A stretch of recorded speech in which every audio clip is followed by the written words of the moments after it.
네, 안녕하십니까. 저희 사회를 보게 된 한국외고대학교 조국입니다.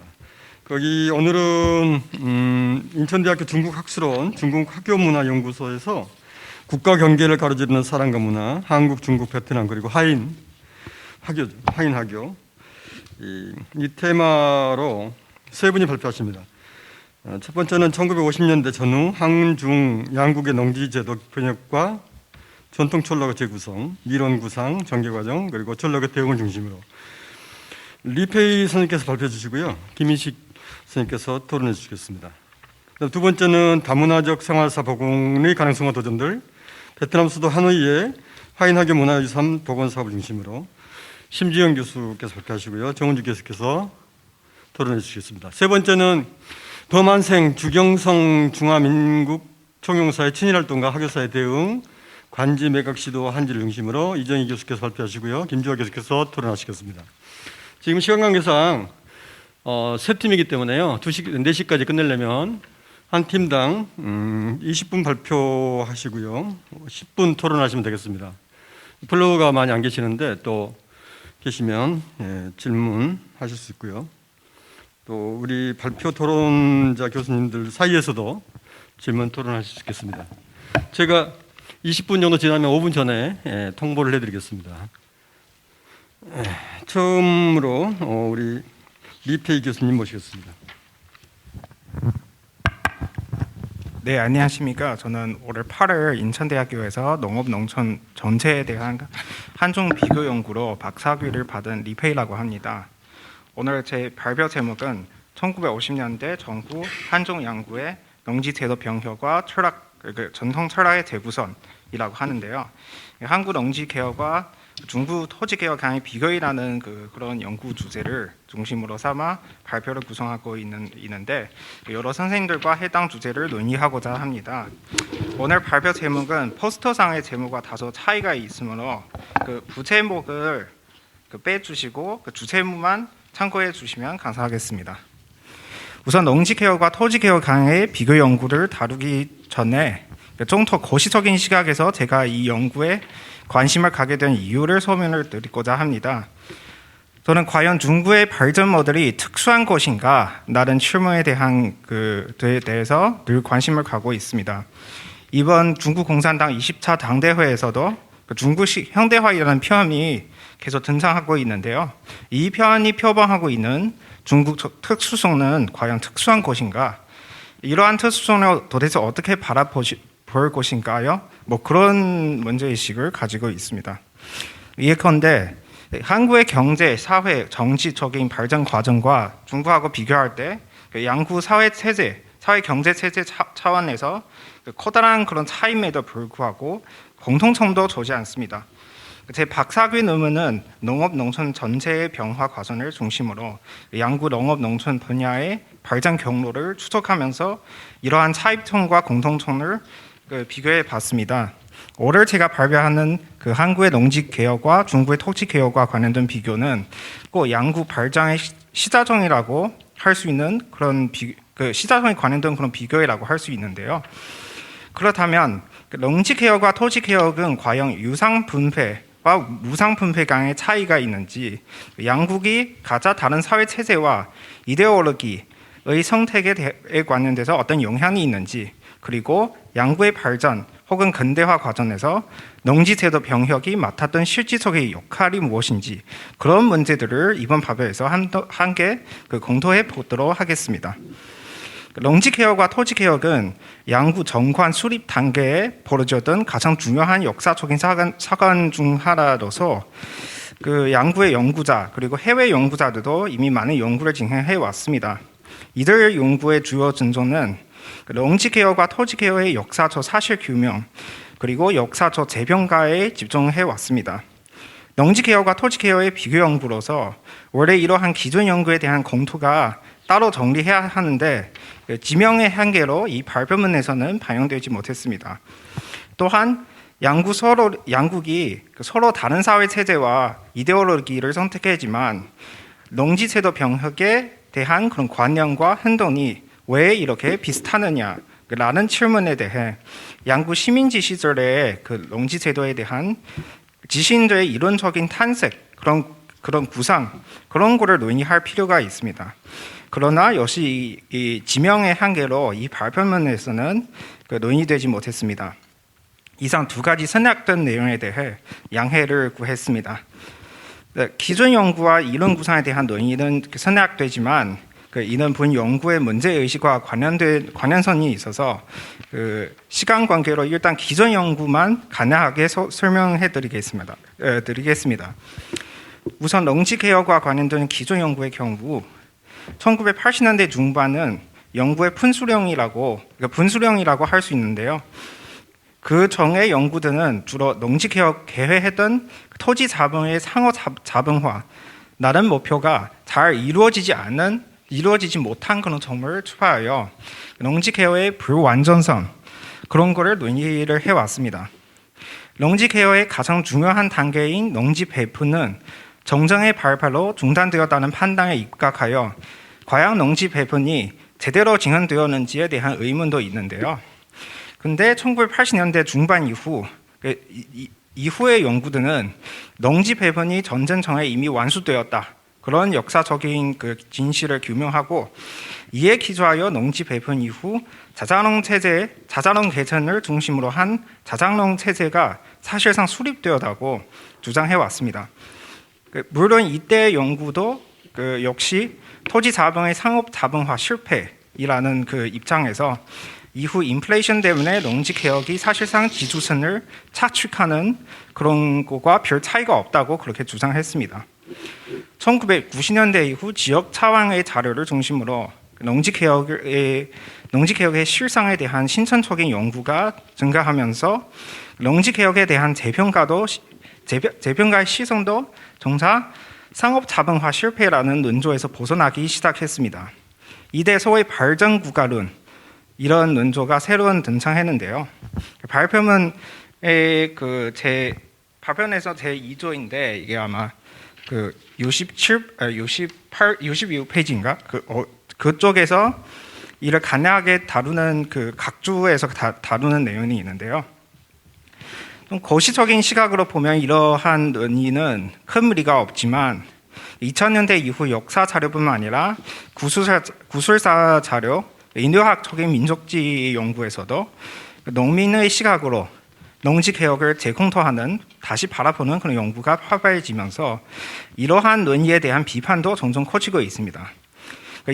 이들 비판하는 목소리는 농지 개혁을 통해 창출된 자자농 개천이 향후 개발 도시 체제, 신자유주의 체제와의 연관성 그런 논의, 그런 발전구의 혁신 논의에 대해 다양한 사례를 통해 부정을 하고 왔는데요. 본 연구도 역시 이런 비판과 비슷한 입장을 가고 있는데, 근데 저는 주로 농업 생산성과 식량 자급 목표의 시행이 이루어졌는지 그런 시각으로 농지 개혁과 농업 농촌 정책 간의 그런 괴리를 다룰 것입니다. 중국 토지 개혁 연구의 경우 한국과 거의 비슷한 시기, 1980년대 중반이라는 시점에 연구의 패러다임 전환이 발생했습니다. 이러한 패러다임 전환은 역사계에서 중국 토지 개혁이 토지 개혁 이전의 지주소자재 실태에 대한 재고와 관련되어 있습니다. 당시 역사학에는 1930년대 여러 토지 조사 자료를 중심으로 중국의 집주 소자 비례, 지주 소유와 자자농 소유의 비례 그런 역사적인 진실을 다시 규명을 했고요. 이런 역사에 대한 확인의 결과는 남중부 지역을 제외하고서는 대다수 지역에서 소자재의 비중은 30%도 안 되고 고용 노동력을 사용하는 지주와 불용의 경우 이들이 점유하는 토지의 비율이 약 50% 정도입니다.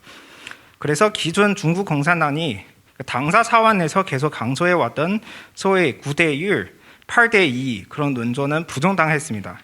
중국 공산당은 인구 비전이 10%도 안 되는 지주선이 80% 이상의 토지를 점유하고 있다고 계속 주장해왔지만 이러한 연구 재공도된 연구 결과를 보면 중궁의 이런 주장은 사실상 토지 개혁을 동원하고 정당화하는 그런 성선 구호에 불과하다고 할 수 있습니다.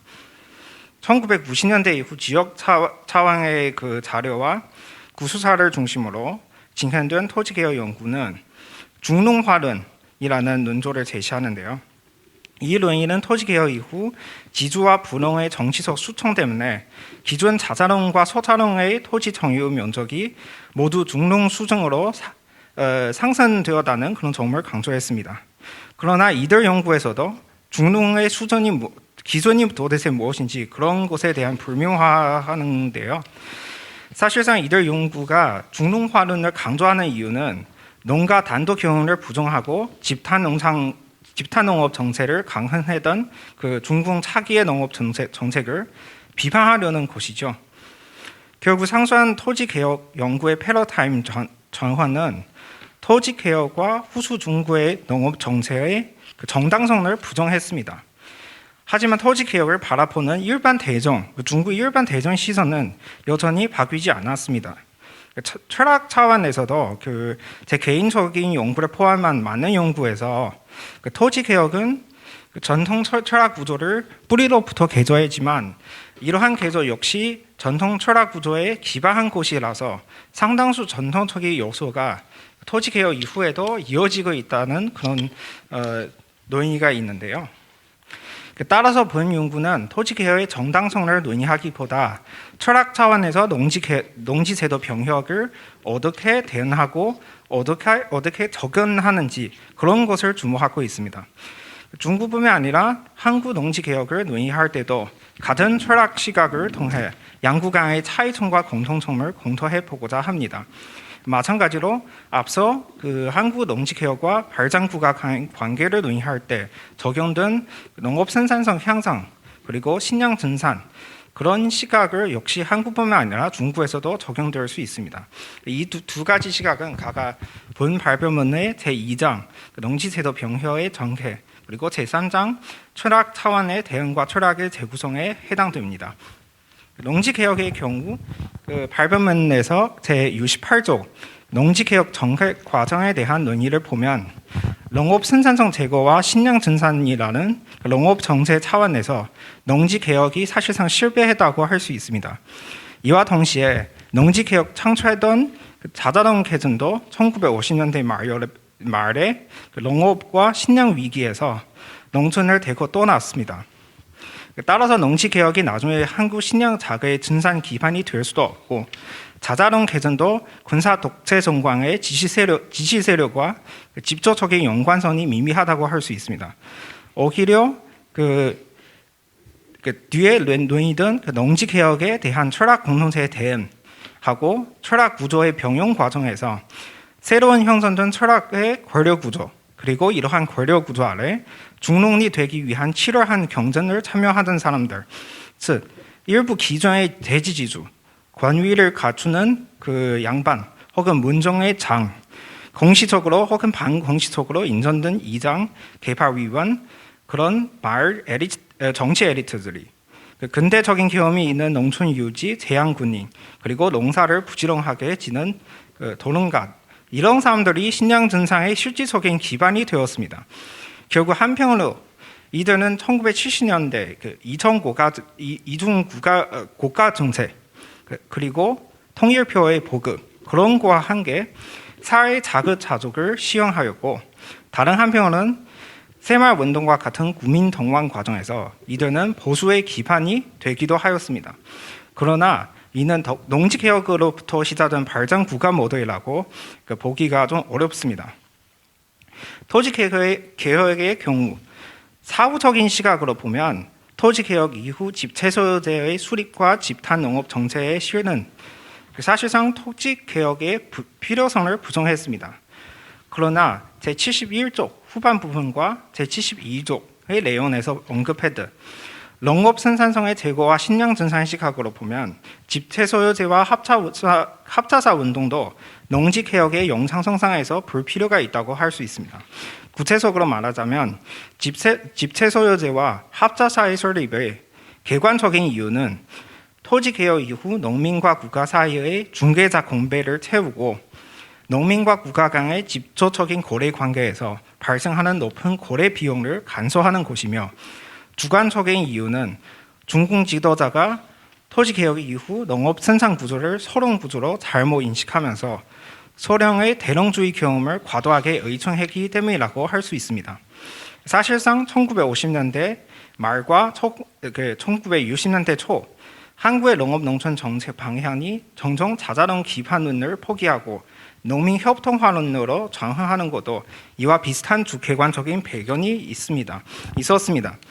이러한 주관적인 배경, 즉 소위 농업 근대화를 위한 농지제도 설정, 그런 거에 대한 이론 구상은 또한 일제강점기 조선 지식인들이 이미 대농주의하고 소농주의, 자자농 기반론과 농민 협동화론 그런 곳에 중심으로 이미 뜨겁게 논증한 바가 있습니다. 이에 관련된 논의는 중요하지만 시간 관계로 생략하게 했습니다. 다른 한편으로는 1953년 이후 집체 소유재 보급의 가소화로 인해 토지 개혁이 창조한 농민 소유재가 사실상 부정되었지만 이는 앞서 농업 전체 차원에서 언급한 주객관적인 이유뿐만 아니라 철학 차원의 대응과 새로운 철학 구조의 형성과도 관계가 있습니다.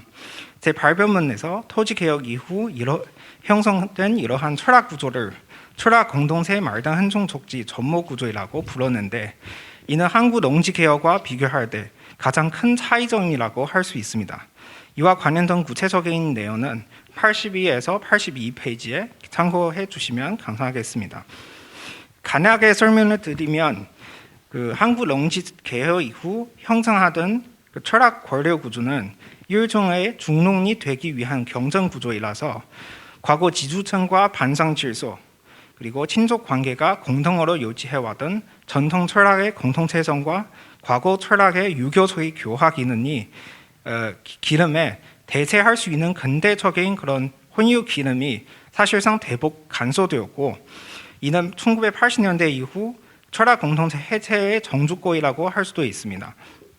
그러나 중국의 철학 공동체 말등 한정 족지 전모 구조는 지주층의 제고를 통해 권력 구조를 새롭게 편성했지만 친족 관계와 같은 기존 철학 공동체의 원료 원리에 개입하지 못했습니다. 이 때문에 전모 구조는 기존 유교적 교화 기능을 유지하고 다만 이대의 교화의 주요 내용은 중공의 이데올로기를 중심으로 전개되어 있습니다. 토지개혁 이후 일시적으로 나타났던 개인적인 부를 추구하는 그런 사상은 점점 평균 사상, 균등 사상에 의해 대체되었고 이는 한편으로는 집단 소유재 보급의 사상적인 기반이 되었지만 다른 한편으로는 농업 발전, 식량 증산을 제한하는 그런 요소가 되기도 하였습니다. 결론적으로는 농업 농촌 정책과 철학 차원의 대응이라는 두 가지 시각으로 보면 농지 개혁과 토지 개혁은 모두 양구의 농업 농촌 발전의 시자성이라고 할 수 있지만 이러한 농지 제도 병혁 자체가 낼 수 있는 실효보다는 그의 장기적이고 그리고 신천적인 영향력이 더 중요하다고 할 수 있습니다. 본 연구에서 양구 장기적인 농업 농촌 정책 방향 전환에 대한 영향과 철학 사회의 재변은 꼭 이러한 영향력을 시사하고 있습니다. 다른 한편으로는 농지 개혁과 토지 개혁의 장기적 신천적인 영향력에 대한 분석과 비교에 출발하여 우리는 다시 소위 중국식 현대화 그리고 혹은 K 발전 모드 그런 거의 본질을 바라볼 수 있습니다. 농업의 발전과 식량 증산에 있어 양구의 발전 경로는 결국 농가 노동력 동원 및 착취의 최대화이라는 공통적인 기반에 두고 있습니다. 사실상 이러한 발전 경로는 오늘 발표에서 생략된 시민지 시대의 지식인들이 구상하는 거와 비슷한 그런 면이 있고 이러한 구상 또한 차야러프의 자기 차취 개념에 연관되었다고 할 수 있습니다. 이와 관련된 구체적인 논의는 시간 관계로 전개되지 못했지만 결론적으로는 소위 모모식 모델은 결국 공통적인 사회 경제적인 원리하고 그런 기제에 기반한 것이고 이데올로기나 사회 체제에 대한 성태 그런 거가 연관성이 그리 높지 않는 것이라고 생각하고 있습니다. 오히려 모모시 모델과 다른 모모시 모델과의 차별화된 원인은 결국 그 사회의 풀뿌리 차원에서 찾아봐야 합니다. 토지 개혁 이후 형성된 소의 저목 구조는 농촌 지역 차원에서 장기적으로 작동해왔고 1980년대 이후 형성된 부자가 되기 위한 경쟁 구조의 영향 속에서도 여전히 영향력을 발휘하고 있습니다. 이러한 풀뿌리 차원에서 작동하고 있는 곳은 꼭 저희 연구소가 계속 주목하고 있는 광현이라고 하는 것이고, 이는 또한 중국 정부가 표방하고 있는 중국식 표준을 비판적으로 논의할 수 있는 지식적인 기반이 될 수 있습니다. 이상 제 발표를 마치도록 하겠습니다. 감사합니다. 아니, 시간을 너무 잘 맞추셔서 감사합니다. 근데 이제 원래 3시 반에 끝나는데요. 실제로는 그 4시부터 다른 행사가 있기 때문에 조금 더 쓰셔도 상관없습니다. 그러니까. 네, 감사합니다. 김인식 교수님께서 그러면 토론을 해주시겠습니다. 안녕하십니까. 토론을 맡은 전주대학교 중국어중국학과의 김인식입니다. 좋은 발표 잘 들었습니다. 한국과 중국의 그 농촌 개혁을 비교하는 시도는 매우 흥미롭다고 생각이 됩니다. 특히나 정치 체제나 역사, 배경, 동인이 전혀 다른 중화인민공화국 수립 이후의 중국과 대한민국 정부 수립 이후의 한국, 그러니까 50년대의 양국의 농지제도 개혁을 살펴보는 것은 대단히 좀 흥미로운 시도로 보여집니다. 이 농지제도 개혁은 다양한 시각에서 볼 수 있을 것 같습니다. 사실 가장 일반적인 관점은 중국 같은 경우는 노동자 농민의 국가이자 사회주의 국가로서 세워진 이 중화인민공화국의 이거를 이념을 지키기 위한 생산수단의 공유화가 사실 가장 중요한 동인이었을 거라고 생각이 되고요. 대신 한국 같은 경우는 이제 건국 초기에는 소수의 지주가 다수의 농지를 보유함에 따라서 이 지주와 됐나요? 네, 지주와 이 농민들 사이에서의 갈등 문제, 특히나 이제 북한의 그 농지 개혁이 시작되면서 여기에 대한 견제의 성격을 많이 보고 있는 것 같습니다. 연구자께서는 이런 시각보다는 일단은 여기 이제 앞에 보면은 식량 증산의 목표 달성을 중심으로 이렇게 분석을 하시고, 특히나 이런 목표를 달성하기 위한 과정에서 있었던 중국 농촌 사회의 변화에 대해 주목하신 부분은 굉장히 흥미롭게 잘 봤습니다. 대신 몇 가지는 조금 저로서는 이해하기 조금 어려운 부분이 있었는데요. 첫 번째는 이 저자께서는 양국 모두 이 자정농 중심의 개인 소유제가 수립되었다고 말씀을 하셨고, 그럼에도 불구하고 실제 생산성이 크게 높아지지 않았다고 평가하셨는데, 사실은 이 부분은 이해하기 좀 어렵습니다. 원래 지주와 이 소정농 관계에 있을 때보다 자기가 가지고 있었을 때 이런 생산 관계에 변화가 생겼을 때는 어느 정도의 생산력이 늘어난다는 게 사실 상식적인 판단인데, 그렇게 되지 않았다면 사실 좀 이상한 거라고 생각을 하거든요.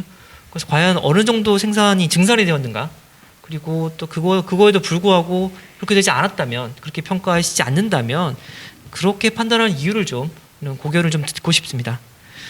두 번째는 제가 여기 문화인류학이나 이거보다는 현재 제도나 산업제도, 통상제도를 보고 있는 테마로 갖고 있는 연구자라서 그런지 모르겠습니다만, 사실은 이제 이거를 현재 시점에서 어떤가라는 생각이 좀 듭니다. 연구자께서 잘 아시겠지만 한국의 토지개혁이나 농지개혁이 한국 사회에 미친 영향은 대단하죠. 다만 결과론적으로 봤을 때는 이 당시의 토지개혁보다는 오히려 한국전쟁이 훨씬 더 파괴적인 영향력을 미친 것이 사실입니다. 사실 그 토지채권 같은 게 있었는데, 그런 게 한국전쟁 거치면서 이 인플레이션 때문에 거의 휴지 조각이 됐고, 이런 여러 가지 것들이 있었고요. 자, 중국은 이제 사회까지 이해하고 있지는 않습니다만, 중국 역시 문화대혁명 혹은 그 전 시기의 대약진 때 방금 말씀하셨던 이런 것들이 보다 급진적이고 보다 적극적으로 이루어진 것이 사실로 알고 있습니다. 그러면은 지금 시점에서 1950년대 농지 개혁이 현재에서 이제 어떤 의미를 가지고 있나 좀 더 구체적으로 말씀드리자면, 당시의 일련의 개혁들이 현재 한국이나 중국 이 농촌 사회도 좋고요, 혹은 농지제도도 좋고요, 여기에 남겨둔 유산 같은 게 어떤 것이 있을까, 요거에 대해서 좀 여쭤보고 싶습니다. 농지 문제는 앞으로도 주목할 필요가 있을 것 같습니다. 일단 롱토우 지혜가 벌써 나온 게 20년이 넘었잖아요. 이러한 기업형 농업기업이 나타난다는 것들은 사실은 그 이면에는 농지를 잃고 있는 농민이 있다는 것이고, 그리고 또 이걸 또 뒤집으면은 농민이 사라지고 있다는 것이거든요. 결국에는 이 과정에서 이제 파생되는 농민, 농촌, 농업, 여기 그래도 많이 썼는데 원태진 교수가 얘기했던 이 삼농 문제가 여전히 중요하고 또 앞으로도 중요할 것 같습니다. 중요한 이제 연구 과제인 만큼 앞으로도 이제 좋은 연구를 계속 해주시기를 부탁을 드리겠습니다. 여기까지 하겠습니다. 감사합니다.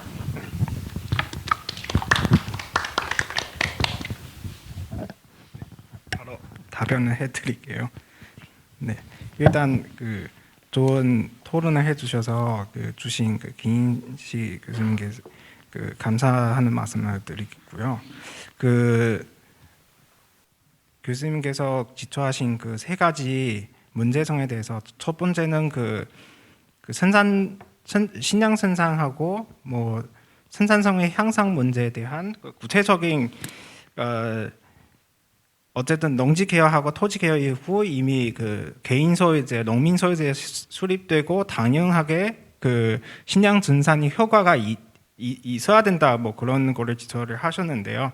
뭐 이 부분은 사실상 그 향상된 부분이 있기는 있었습니다. 한국의 경우에는 1954년 6.25 전쟁 끝난 이후 바로 이게 한 2년 동안의 그런 뭐 폭력도 있고 그런 효과도 있고 어쨌든 그런 식량 증산의 효과가 있긴 있습니다. 근데 1955년부터 여러 가지 원인의 작동 때문에 농업 오히려 위기 상황에 빠지고 있어요. 특히 식량 위기가 나타났는데 이 부분에 대해서 사실은 제가 발표문의 68페이지에서 세 가지 구체적인 원인에 대한 논의를 했습니다. 이게 이승만 정부의 그런 농업 정책과 관련도 있고 미국의 잉여 농산물 실제적으로는 미국의 그런 대량 생산 체제과 의존적으로 한국이 미국의 그런 대량 식량 생산 체제에 대한 정속성을 보여주는 그런 중요한 사례이죠. 뭐 이 부분 오히려 농지 개혁 이후 창출된 자자농 체제를 완전히 파괴하는 그런 역할을 하고 있습니다. 중국의 경우에는 제가 아마 여기서 이 발표문에서 언급하지 않으면 박사 논문에서 이게 구체적인 얼마나 증산이 되는지에 대한 데이터를 제공하거든요. 했는데요. 중국의 경우 보통 기존의 지주한테 걷어던 진수든 그런 지주이라고 지대라고 하거든요. 그런 거를 가지고 그런 거가 거의 비슷한 양의 식량 증산이 이루어졌다. 그렇게 역사적으로 평가를 받고 있는데요. 물론 그런 평가도 사실은 공식적인 통계가 아니라 역사자들이 기존의 지주한테 진수된 그런 식량의 수량과 나중에 증산된 수량을 비교하면서 그렇게 얘기를 하지만 이게 아마 조금 더 만날 수도 있어요. 이 부분에 대해서. 물론 이 두 가지 증상의 효과가 전혀 없다고 할 수는 없죠. 이게 첫 번째 질문에 대한 답변이 있는데요. 두 번째 질문은 아주 중요한 지초도 하시고 뭐 이 부분에 대해서는 농지 제도의 병혁이 향후의 농촌 사회에 대한 어떤 유산, 어떤 영향, 어떤 중요한 영향이 남아 있는지 그런 것에 대한 질문을 하시는데 사실상 한국의 경우 제가 이 발표문에서도 잠깐 논의를 했지만 아마도 일종의 개인 위주의 물론 형식적으로는 철학 공동체의 형식이 유지되었지만 실제도 주로 개인 위주의 그런 의식이 계속 늘어나고 있다 그렇게 생각하실 수 있습니다. 그리고 이런 개인 위주의 의식이 지금의 지금의 가장 유행한 그 농촌에서 농촌과 관련된 분들이 항상 얘기하는 것은 가자 독선식이 한국 농업, 한국 농촌 이렇게 얘기하거든요. 아마 각자 도선도 사실상 현재 발생하는 것이 아니고 실제 1950년대 농지 개혁 이후 이미 그런 구조가 형성되었고 그때부터 이미 그런 단서가 이미 시작한다고 그렇게 생각하실 수 있습니다. 그러니까 중국의 경우에는 이게 사실상 한국과 가장 차이화되는 것은 바로 이게 철학 공동체하고 행정 조직이 접혀 있어서 일종의 접목 구조가 되어 있는 거죠. 그 부분도 사실 제 세 번째 문제와 연관되어 있는데 이게 지금의 영토 기업이나 그 일종의 기업화된 농업이 하려면은 실제 어떤 농가를 중심으로 하는 것보다 어떤 마을 공동체를 전체적으로 그 하나의 기업화 그 마을을 기업화하는 것은 이게 기본의 그런 방법이거든요. 근데 이런 방법이 오히려 기존의 그런 철학 공동체하고 행정 조직이 접혀 있는 그런 상태를 파괴할 수도 있습니다. 그 부분에 대해서는 사실은 제가 이 박사 논문에서 조금 마지막 장에서는 이 부분에 대한 그런 논의를 했는데 이게 또 앞으로도 한국과 비교하면서 특히 한국에 지금 하고 있는 그런 농촌 특히 공동체를 중심으로 하는 농촌 재선 그런 거와 비교하면서 이게 중국의 이런 철학하고 행정이 지금 접목되어 있는 구조를 어떻게 이어지느냐, 어떻게 이게 기업농의 형식 속에서 어떻게 이어지는지 그런 것에 대해서 계속 관심을 할 것이라고 생각하고 있습니다. 네, 여기까지 답변을 드리겠습니다. 네, 혹시 거기 김민숙 교수께서 또 코멘트 하실 거 있나요? 아니면은 아니 뭐 그냥 여기 응답에 대한 그 제안에서 코멘트로 미진한 부분이 있으면. 네네. 혹시 여기 이제 앉아 계신 다른 교수님들께서도 간단하게 질문하실 수 있습니다. 오늘 좋은 발표해 주시는데 오늘 사용하는 용어 중에 농지 개혁이라는 것과 토지 개혁이라는 용어가 나오는데 이게 어떤 차이가 있는지 아니면 똑같은 의미인지 거기에 대해서 말씀 좀 부탁드리겠습니다. 네, 이게 아마 영어로는 다 land reform이라고 하실 수밖에 없죠. 이게 사실은 영어 이게 그냥 기존 정책 그리고 농정사에서의 그런 표현을 따라서 그렇게 하는데 실제는 똑같습니다. 그리고 내용하고 방법 측면에서도 기본적으로는 유상 몰수하고 유상하고 무상의 차이만 존재하는데, 그리고 실질적인 결과를 보면 사실상 똑같은 자자농 체제를 조금 규모가 작은 그런 자자농 체제를 창출하는 것도 실제 비슷합니다. 그런 면에서. 예. 감사합니다. 혹시 플로어에서 질문 있으신가요? 없습니까? 예, 감사합니다. 그럼 두 번째 다문화적 생활사 복원의 가능성과 도전들, 베트남 수도 하노이의 화인 학교 문화유산 복원 사업을 중심으로 라는 테마로 심주영 교수께서 발표해 주시고요. 정은주 교수께서 들어주시겠습니다.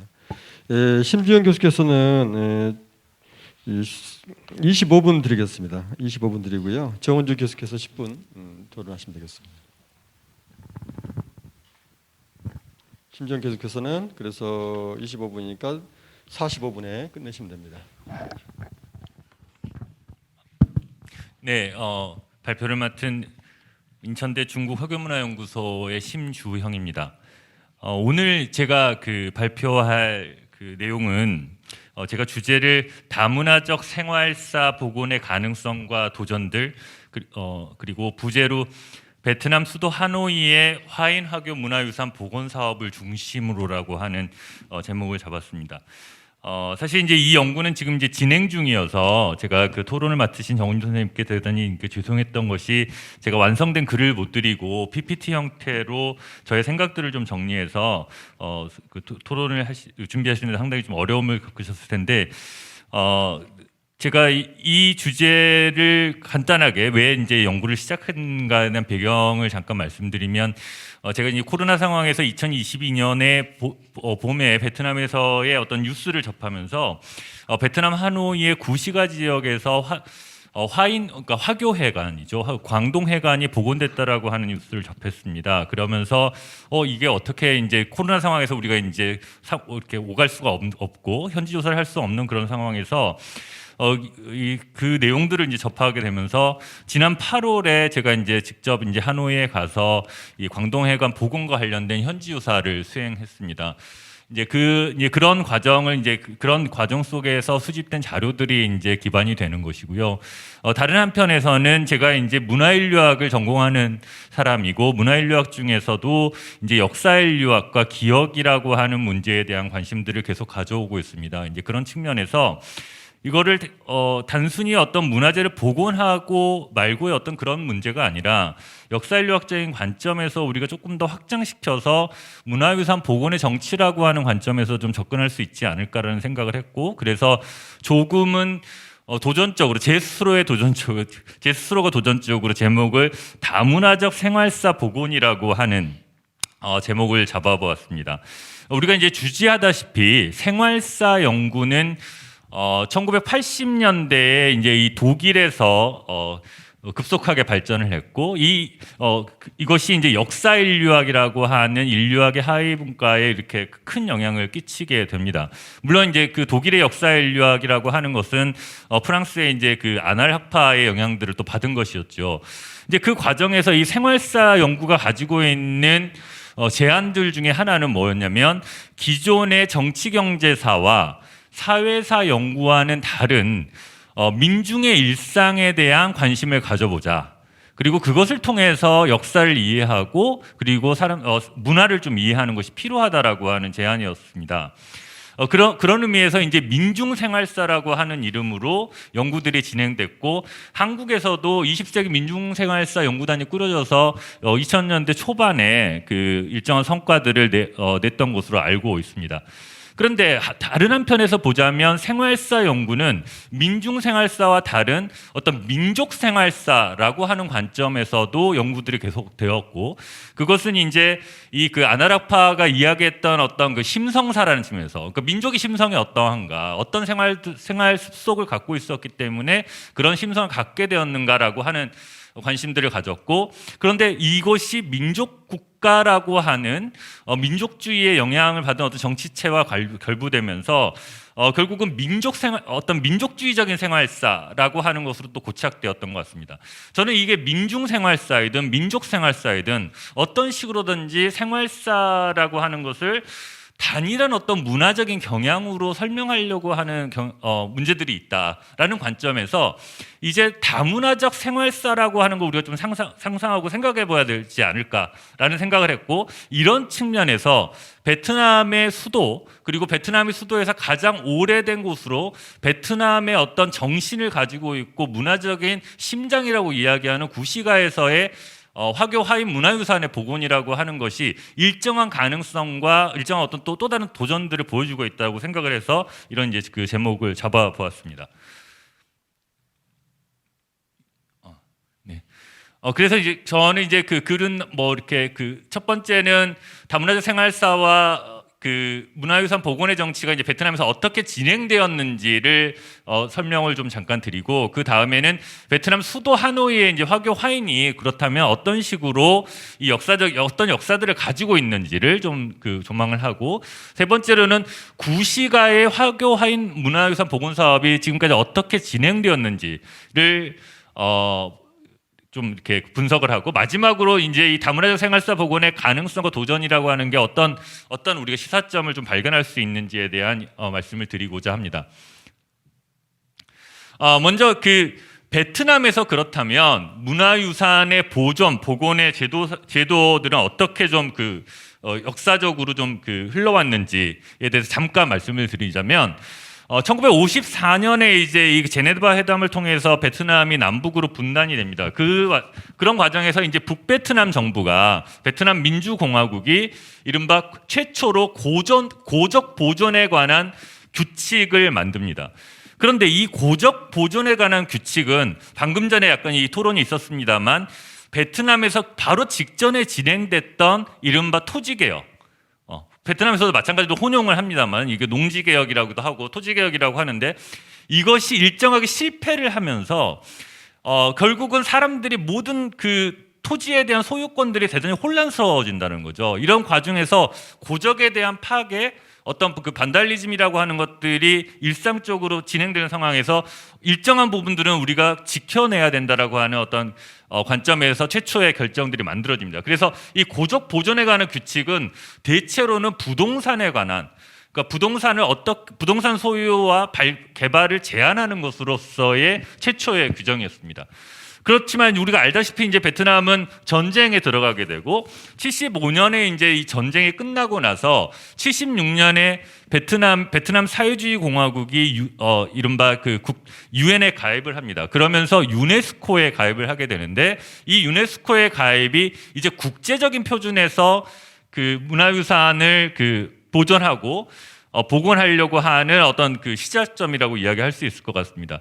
그 다음에 이제 87년에, 그러니까 86년에 베트남에서 도이머이라고 하는 그 이른바 개혁개방 정책이 실시되는데 87년에 처음으로 이른바 이 그 유네스코의 그 세계문화 자연유산 보호에 관한 협약을 비준을 합니다. 이것이 이른바 베트남의 탈사회주의화 속에서 가장 먼저 체결된 국제 협약 중에 하나라는 측면에서의 독특한 의미가 있다고 생각을 합니다. 그 다음에 이제 93년에 이른바 우리가 올해가 이제 베트남 한배 수교가 30주년인데요. 92년이 이제 베트남의 입장에서는 91년, 92년이 탈냉전의 자리로 들어오는 거고 이런 상황에서 93년에 처음으로 베트남이 베트남 그 고도 후에 그 기념물 복합지구를 세계문화유산으로 처음으로 등재를 합니다. 이것이 베트남에서는 세계문화유산을 중심으로 한 문화보존 정책과 어떤 정치의 시작점이라고 이야기할 수 있을 것 같습니다. 그 다음에 이제 2001년에 베트남에서 처음으로 문화유산법이 제정이 되었고 이게 이제 지금 현재 국회 회기가 열리고 있는데 이 국회 회기에서 개정이 일부 되고 있습니다. 대체로는 문화유산의 관리 주체를 어떻게 할 것인가에 대한 논의들이 지금 진행되고 있는 것으로 알고 있습니다. 그 다음에 이제 한 두 가지만 우리가 좀 더 이렇게 특징적으로 보면 2010년에 하노이에서 하노이 천도 천년 기념 행사가 열리는데 이때 하노이의 옛 이름입니다. 탕롱이라고 하는 이 탕롱의 제국주의 시대 성체 중앙 지역이라고 하는 복잡한 이 명칭을 갖고 있는데 이 하노이의 중심에 있습니다. 이 성체 중앙 지역을 세계문화유산으로 등재를 하게 됩니다. 그리고 이제 그 2015년에는 한국과 무형문화유산으로 좀 특징적으로는 한국과 캄보디아, 필리핀이 베트남과 함께 무형문화유산으로서 줄다리기를 이제 공동으로 이제 등재를 하게 됩니다. 실제로 이 93년 이후에 2021년까지 지금도 진행하고 있습니다만 베트남에 있어서 이 세계문화유산 등재 그리고 문화유산 보존이라고 하는 것이 매우 활발하게 이루어졌음을 우리가 알 수 있습니다. 그래서 이제 이 베트남에서는 문화유산법에 따라서 문화유산의 분류 체계를 가지고 있는데 이 방금 전에 이제 세계문화유산 중심이었다고 한다면 문화유산의 베트남식의 등급을 갖고 있습니다. 그래서 베트남은 성급 성인민위원회가 관리하는 문화유산이 있고 그 다음에 국가급 문화체육관광부가 관리하는 문화유산이 있고 특별 국가급이라고 하는 우리로 치면 이제 국보급이라고 이야기할 수도 있을 텐데 이런 그 특별 국가급이라고 하는 것이 2009년에 생겼습니다.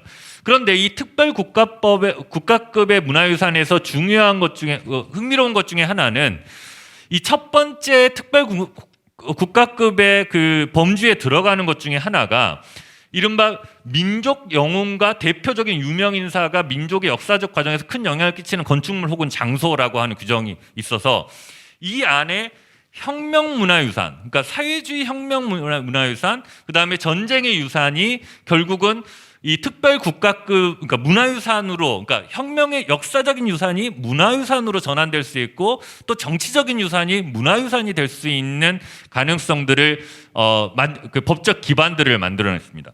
그리고 이 마지막에 보면 이제 그 제가 그 이 소유 규정에 대한 문제를 잠깐 이렇게 그 이야기 언급을 해놨는데 2013년에 인민 소유에서 국가 소유로 이 법을 개정을 했습니다. 그러니까 사회주의법에서 토지 또한 인민의 소유고 토지는 그러니까 인민은 당의 지도를 받기 때문에 당이 관리하는 역할을 하는 건데 최초의 문화유산법은 인민의 소유다. 우리 모든 문화유산은 인민의 소유이다라는 규정이 있었다는 거죠.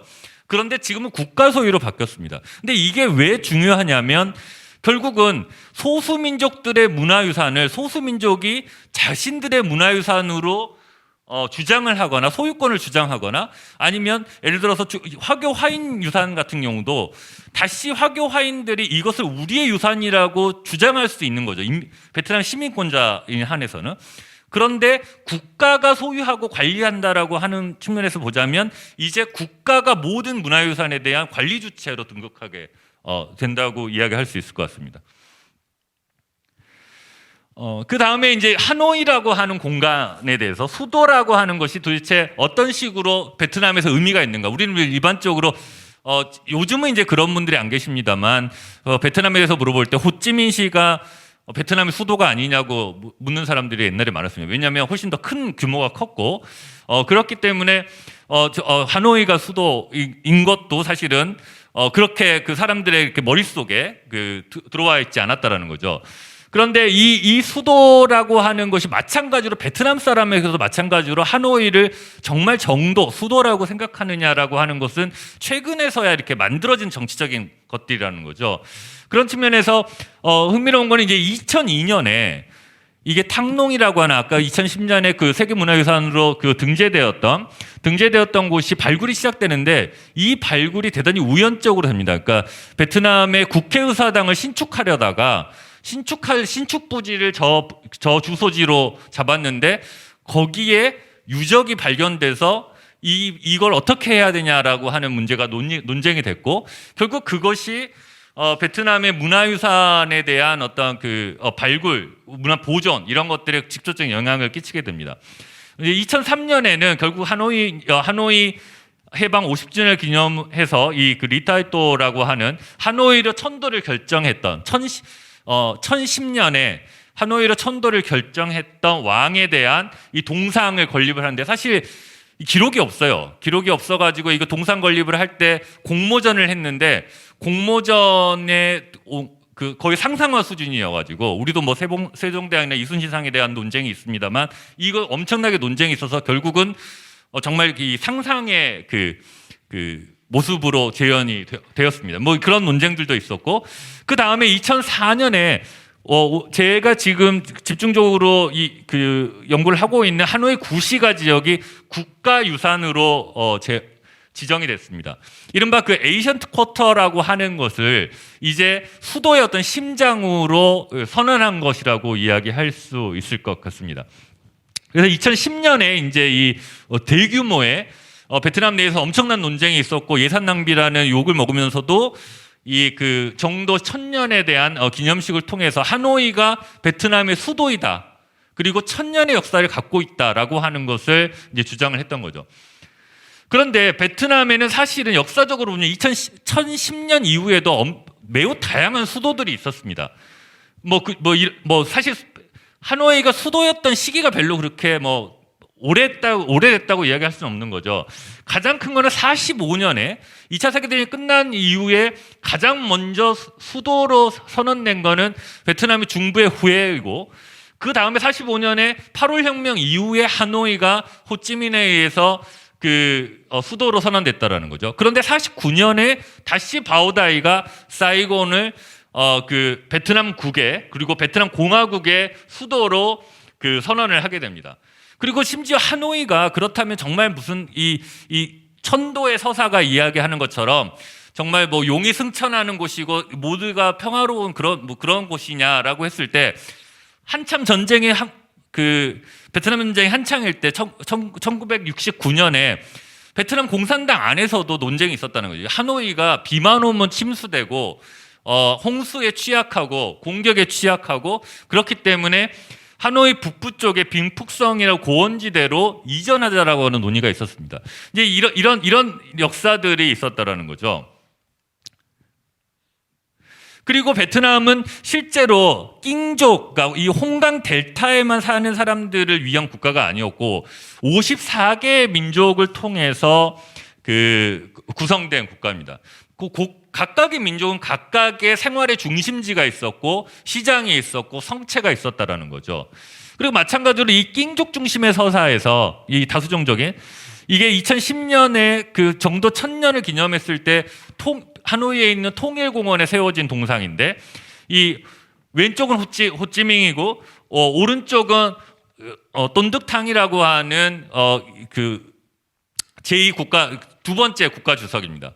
그런데 이 두 사람은 무엇을 상징하냐면 사실은 이게 그 호찌민은 북부를 상징하고 원래는 이 중부 출신입니다만 어쨌든 북부를 상징하고 돈득탕은 남부를 상징하는 사람이라는 거죠. 그래서 남베트남을 상징하는 거고 결국은 이것을 호찌민 시 인민위원회가 하노이에 선물함으로써 우리가 하나다, 우리가 이렇게 결부됐다라고 하는 그런 그 서사들을 만들어냈다는 거죠. 그러니까 이러한 어떤 그 사회 통합과 국가 통합이라는 문제에 있어서 이 정도의 역사, 이런 문화들이 끊임없이 활용되고 있다라고 하는 것을 생각해 볼 수 있을 것 같습니다.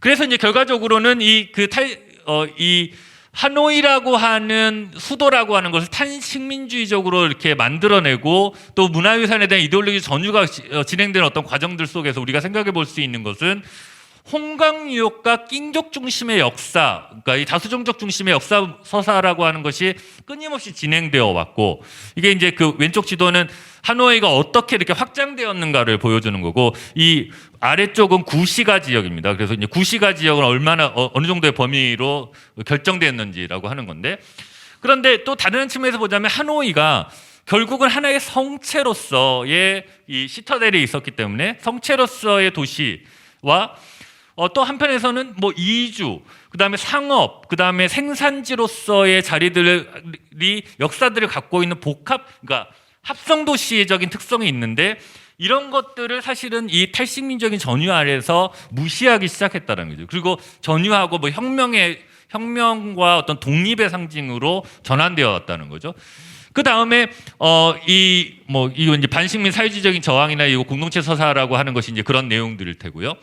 그리고 이제 이런 것들 속에서 어떤 신화적인 공간들로 만들어내는데 이 1010년에 이 천도라고 하는 것도 사실은 이 봉건제에 대한 사회주의적인 거부감이 있었음에도 불구하고 봉건제도에 대한 비판이 있었음에도 불구하고 그것을 신화의 어떤 서사들로 만들어내고 그 다음에 36개 상품 생산자 노동거리라고 하는 이 하노이에 대한 그 서사라고 하는 것은 대단히 자연스럽게 사람들이 모여들어서 같이 생산하고 공동 노동을 하면서 만들어진 도시다라고 하는 이미지. 그리고 45년 8월 혁명과 이 독립선언의 그러니까 오늘날의 베트남의 역사적인 기원이다라고 하는 서사들이 겹쳐져 있다라고 이야기할 수 있을 것 같습니다. 그리고 이제 이 하노이 내부에 대해서는 두 개의 이제 그 논쟁이 있는데 하나는 무엇이 하노이, 그러니까 이 수도의 정신을 보여주는 것인가라는 측면에서 이 봉건왕조 중심의 이 성체, 왕궁이라고 하는 것이냐, 아니면 거리의 민중생활사이냐라고 하는 논쟁들이 지금도 뭐 진행되고 있습니다. 그런 의미에서 이러한 논의들은 사실은 어떤 이 그 고대성, 어떤 이 앤티퀴티라고 하는 이 고대성에 더 무엇이 더 오래된 것인가라고 하는 것에 대한 정치와 그리고 무엇이 더 고유한가, 우리의 민족 혹은 우리의 국가 이런 것들에 무엇이 더 고유한 것인가에 대한 논쟁들을 함께 담고 있다고 이야기할 수 있을 것 같습니다. 그 다음에 이제 하노이의 역사적 공간적인 뭐 특성들에 대한 논의들이 있고, 그래서 이제 결과적으로는 이 그 하노이 구시가의 문화유산이라고 하는 것은 생활사와 어떤 일상사 연구가 제안하는 타자의 역사에 대한 관심.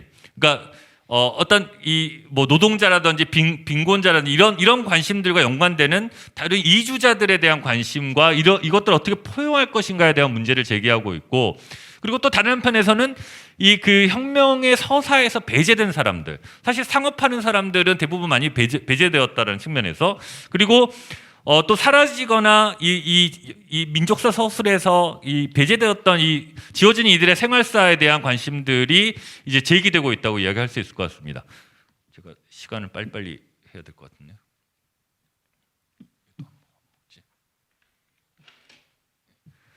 네, 이 그 베트남 수도의 화교화에는 이 처음으로 이제 북부 지역으로 중국으로부터의 베트남으로 이주는 이른바 이제 1세기부터 6세기에 이게 이제 최초의 기록들이 등장합니다. 그런데 가장 많이 들어왔던 건 이제 17세기 밍허응의 역사로 거슬러 들어가고, 이 밍허응이 중요한 이유는 저 사람들은 단순히 북쪽에서 온 사람이 아니라 이 사람들은 우리와 다른 사람이다라고 하는 타자성들이 있었다라는 겁니다. 그래서 이 명향이라고 하는 밍허응이라고 하는 사람들과 이 사람들은 또 언젠가 이 자국으로 언제든 돌아갈 수 있을 것이다라고 하는 어떤 일시적인 거주성, 이런 것들로 화교화인을 확인하게 되는 그런 것들은 사실 이 17세기로 거슬러 올라갑니다. 그리고 이제 하노이에서의 특징은 이 남부하고 조금 다르게 광동인들의 이주가 이제 활발했다라고 하는 것이고, 그리고 이 그 프랑스가 이제 베트남 북부 지역을 식민한 이후에 이 그 화교 이주들이 촉진되면서, 물론 대부분 남부로 가기도 했습니다만 북부 지역에서도 이 화교 이주가 대단히 촉진되었다라고 이야기할 수 있을 것 같습니다. 이 그 하노이의 화교 집거지는 이 남부하고는 조금 다르게, 남부는 이제 5개 공동체라고 보통 이야기합니다만, 이 그 북부는 광동, 복권, 조주, 해남 이 4개 화교 공동체가 그 형성되어 있습니다. 그 중에서도 이제 광동과 복권 출신이 대다수를 차지했고, 이건 다른 의미에서 상업이라고 하는 것이 상당히 중요했다라고 이야기할 수 있을 것 같습니다. 그리고 이 그 프랑스는 이제 그런 측면에서 이 하노이의 이 좀 구시가의 가장 중심거리인데요, 가장 넓은 대로이고, 이 항왕이라고 하는 거리를 이른바 깐또네라고 하는 거리로 이렇게 명명을 하고, 이 화교 인구에 대한 자신들의 그 이해도를 보여줬다라는 거죠. 그리고 이런 이제 사람들이 이 항부엄이라고 하는 거리로 이제 점점 그 거주지를 확장하게 되고, 이제 항부엄이 이 중심지가 되게 됩니다. 이게 이제 뭐 하노이 중국인 거리의 이제 이게 90년대 사저춤 모습이고요. 이거는 이제 그 오늘날 항암 거리의 이른바 이 깐또네 거리의 그 프랑스 식민지 시대의 모습입니다.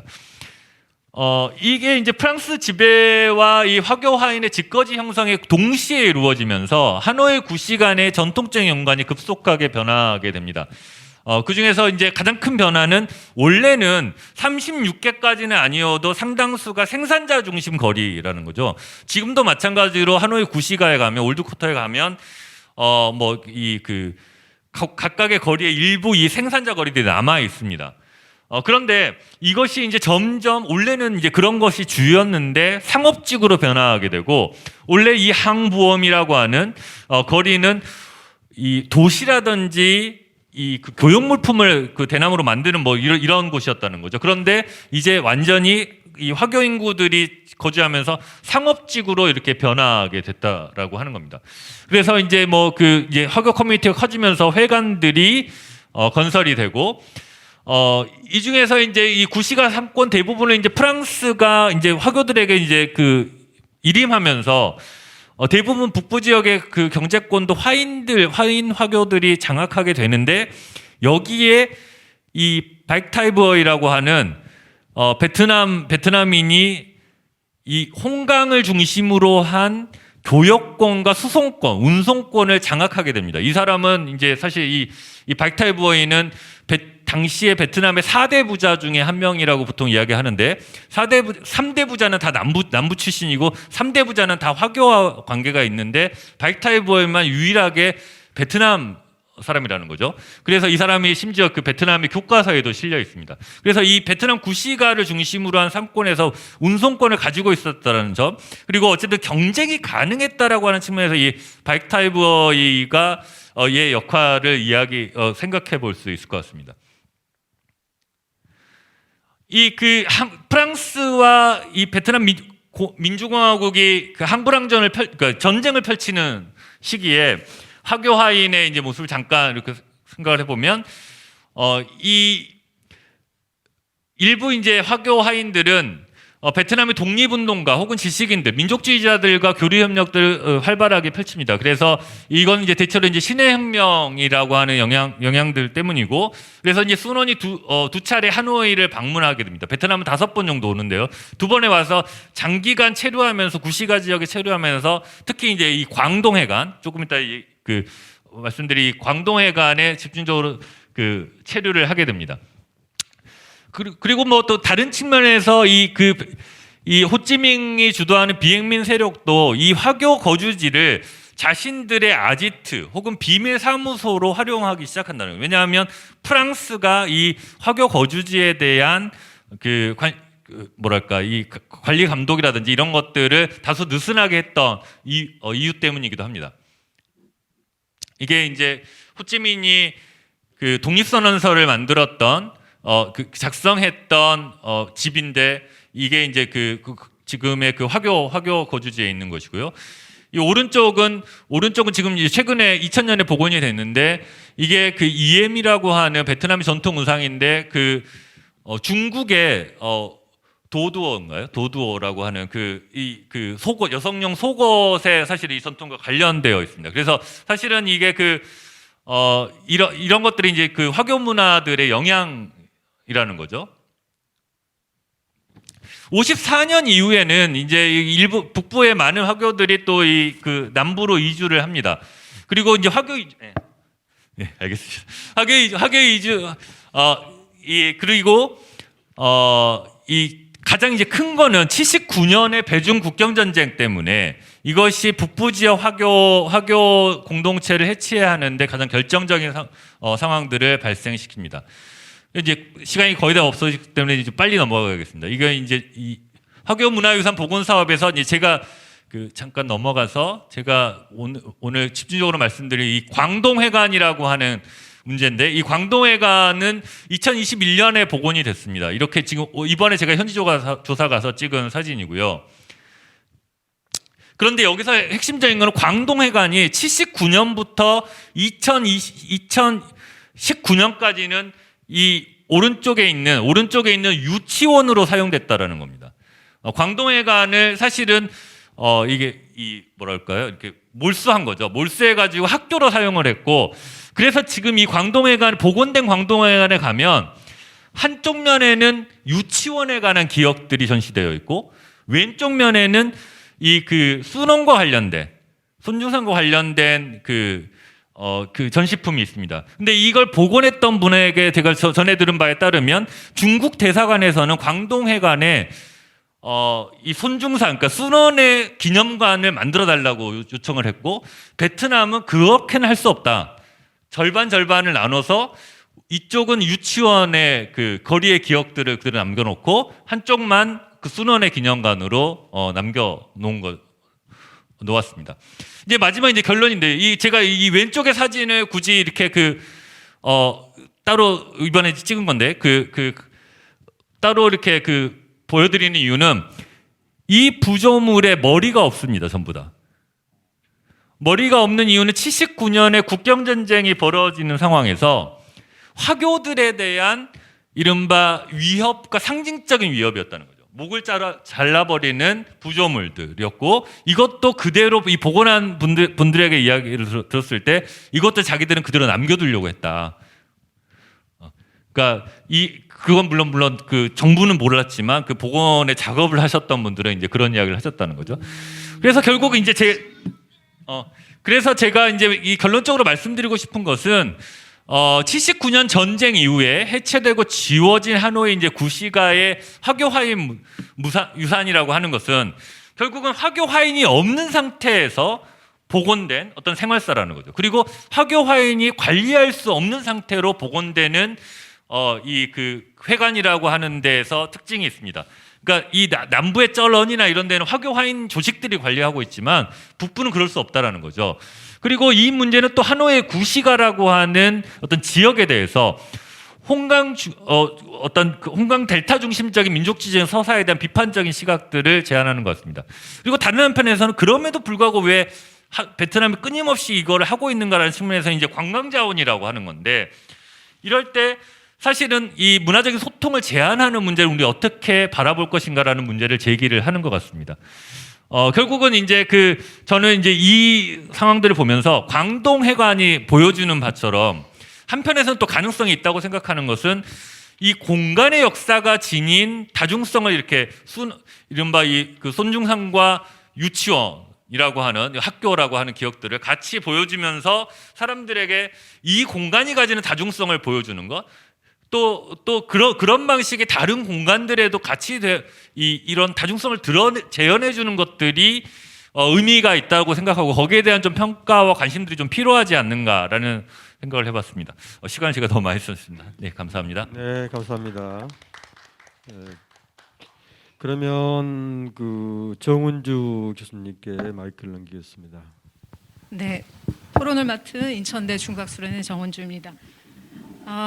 흥미로운 발표 잘 들었습니다. 그 역사적인 추이, 굉장히 넓은 역사적인 추이와 현지 조사 자료를 가지고 하노이 역사 속에서 타자로 존재했어도 화교 화인의 문화유산이 어떻게 베트남 국가에 의해서 전유되는지 그 의미를 고찰을 해주셨고, 그 과정에서 베트남이 이제 문화유산을 다루는 국가 정책적인 추이 속에서 보셨는데, 그러는 과정에서 이제 하노이의 특성, 그 합성 도시라고 이제 표현을 해주셨는데 여러 가지 복합적인 특성을 가지고 있는, 그래서 단순히 수도라는 어떤 국가의 대표성을 띠는 도시로서의 성격뿐만 아니라 상업적이고 뭐 이런 다양한 그 사회주의와 식민주의와 그 화교 화인과의 교류라든가 이런 여러 가지 특성을 역사를 통해서 가져왔었던 그 하노이 특성 속에서 그 구시가에 설정된 화교들의 그 고택을 국가 문화유산으로 지정을 하는 것이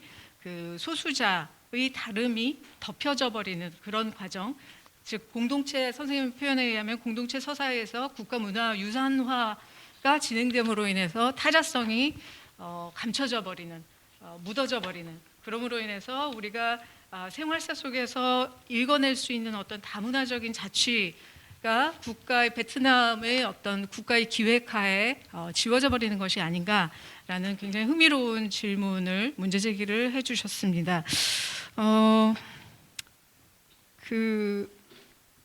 저희가 여름에 같이 베트남에 가서 현지 조사를 하면서 물론 이제 아래쪽에 호치민 그 화교 화인의 그 생활사가 잘 드러나는 호지민과 차이가 분명히 있겠지만 그 기억을 떠올리면서 그 발표문을 봤는데요. 바로 이제 질문을 몇 가지를 좀 드릴게요. 발표문 속에서 제가 이제 설명을 지금 발표를 듣기 전에 발표문만 보기로서는 주체가 없는, 주체를 배제한 생활사를 복원하고 있다라는 이제 글을 써주셨는데, 이거를 보면서 이제 제가 들었었던 질문이 화교 화인이 그런 복원 사업에서 배제되었다는 것인가, 주체를 배제했다는 것이, 아니면 국가유산화를 진행을 하면서 그 국가유산으로 지정된 그 화교 광동회관이라든가 복권회관에서의 타자성, 즉 화교의 생활사가 완전히 배제되고 있다는 것을 의미하는가, 두 가지 의문점이 들었는데 지금 말씀 발표를 통해서 듣다 보니까 아래쪽에 남쪽의 회관의 경우에는 소수민족이 직접 그 컨트롤을 할 수 있고 관리를 할 수 있는 반면에 국가유산화 되면서 거기에 전혀 어떤 발언권이 없어진다는 그런 의미. 그 다음에 이제 중간에 그 발표에서는 이제 그 화교 화인이 복원 사업에서 일단 배제된다는 것을 말씀하시고 있는 것 같아요. 근데 실제로 제가 두 번째 제기했었던 타자성 자체가 화교 생활사가 그 문화유산에서 배제되는 것인가에는 저는 사실 조금 의문이 있습니다. 이번 이제 여름에 현지 조사를 가서 보면서 명향의 회관이라든가 이런 데 가면 명향 같은 경우는 굉장히 많이 동화되어서 베트남인화되어서 그리고 베트남인들도 그 화교의 회관에 대해서 자신들의 어떤 종교 기관이라는 그런 의식까지도 가지면서 굉장히 동화되어서 베트남인의 문화유산이 되어 있는 한편 그럼에도 불구하고 이것은 오래전에 중국인의 조상이 설립한 것이라는 의식이 있고 그래서 중국인과의 어떤 교류 상황 속에서 이것이 우리 생활 속에 뿌리를 내리고 있다는 것에 대해서 사람들이 의식을 하고 있는 그런 상황인데 국가유산화라는 그런 명칭 속에서 소수자인 화교의 그 타자성이 완전히 배제되고 있는가? 다시 말해서 다문화적인 어떤 생활사의 자치가 완전히 사라지고 있는가에 대해서는 살짝 의문이 있습니다. 그것에 대해서 국가 소유 일대와 소수민족의 소유 일대의 차이점과 함께 좀 말씀을 해주시면 도움이 될 것 같고요. 자, 두 번째 질문으로는 제가 이제 이 그 발표문을 라인을 읽다 보니까 정확하게 잘 기억이 나지 않는데 그 화교의 역사에 대해서 화교 화인의 역사에 대해서 19세기 초반까지 초반까지는 설명을 하시고 그다음에 20세기 초부터는 독립운동에 화교의 그 고택이 활용되기도 하고 54년 이후에는 이남으로 이주를 함으로 인해서 하노이에 이제 54년 이후에 화교 화인의 그 개입은 아무래도 관찰이 좀 힘들다 이런 식으로 설명을 하셨는데 그러다 보니까 모르겠어요. 제가 잘못 읽었는지도 모르겠는데 19세기 중후반의 하노이에서의 화교 화인의 생활사의 모습은 좀 설명이 되어 있지 않은 것이 아닌가. 그런데 이 시기는 상당히 중요하거든요. 중국에서 아편 전쟁 이후에 전 세계적으로 중국의 인민이 노동자로 살 길을 찾아서 전 세계로 확산되던 시기고 그러다 보니까 미국이나 한반도나 일본 같은 경우에 대체로 그 이주 노동이 큰 부분을 차지하면서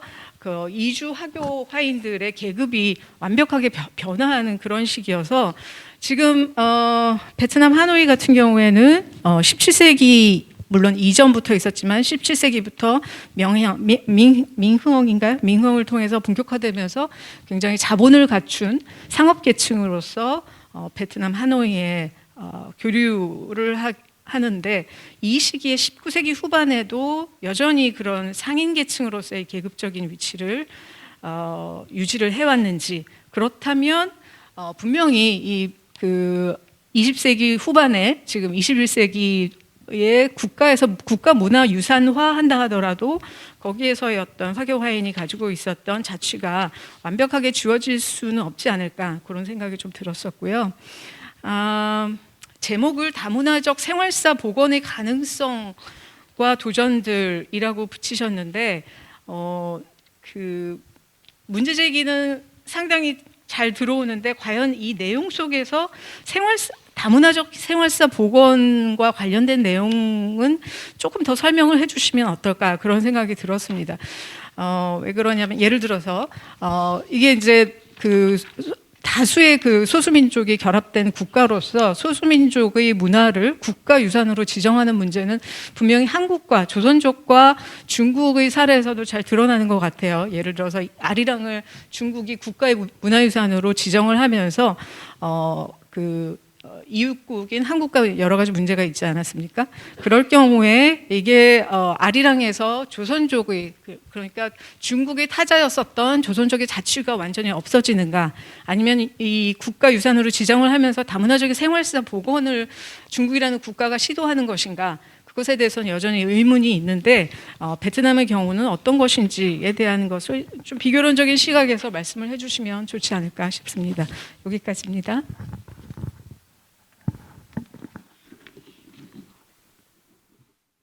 네, 정윤 선생님 그 토론 감사합니다. 선생님이 되게 그 좋은 문제 제기를 해주셨고 또 정확하게 제가 좀 그 부족한 부분들을 지적해주신 것 같습니다. 일단 그 첫 번째 그 문제와 관련해서 이 타자성이 완전한 배제가 이제 그 가능한가, 그리고 이게 주체가 없다는데 어떤 방식으로 이제 주체가 없는가라고 하는 어떤 그런 이제 문제들, 뭐 이런 측면에서 봤을 때 이 타자성은 저는, 그러니까 선생님이 마지막에 말씀하신 것처럼 이게 되게 흥미로운 것은 그들을 그들대로 봐주지 않는 것. 그러니까 화교화인들의 고유한 문화나 이런 것들을 또 그대로 보지 않고 그냥 우리 것인 양 만들어 버리는 것도 저는 대단히 타자적인 거라고 생각하거든요. 그러니까 이게 그냥 이 하노이의 복원이라고 하는 게 그 마지막 질문하고도 연관이 되는데, 이게 그 관대 사원인데 이게 이른바 그 관제 사원이죠. 그러니까 관훈장에 관한 건데, 이거를 국가문화예술관을 만들어 놓고 그냥 이제 화교화인들의 영향을 받은 건데 그냥 우리 것이다라는 거예요. 그냥 우리 이게 근데 그렇다고 해서 이 사람들을 화교화인의 역사라고 인정을 해주는 것은 아니고, 그냥 이거는 베트남 사람들의 문화유산인 것처럼 그냥만 이야기한다는 거죠.